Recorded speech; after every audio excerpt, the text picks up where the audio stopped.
अस्सलाम वालेकुम नाज़रीन, एक दफ़ा फिर अफसोसनाक खबर के साथ आपकी खिदमत में हाजिर हैं। जहानिया में रमज़ान मुबारक के दौरान ये दूसरा वाक़या फायरिंग का हुआ है, जिसके नतीजे में एक और शख्स जो है वो जान की बाजी हार गया है। मुल्तान रोड पर MCB बैंक के सामने बेकरी में फायरिंग हुई है, जिसके नतीजे में एक शख्स जो है वो मौके पर जाँ बहक हो गया।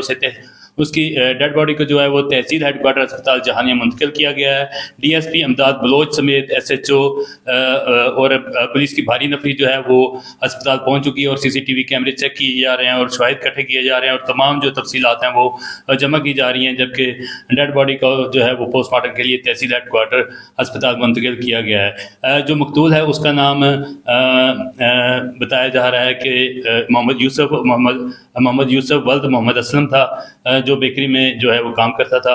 तो ये तफसील अभी तक जो इनिशियली हमारे सामने आई है वो हमने आपके सामने रखी है। इससे पहले भी हम आपको बता दें कि ज़फ़रुल्लाह चौक के करीब जो है एक शख्स को मोटरसाइकिल सवारों ने जो है अंधाधुंध फायरिंग करके कत्ल कर दिया था।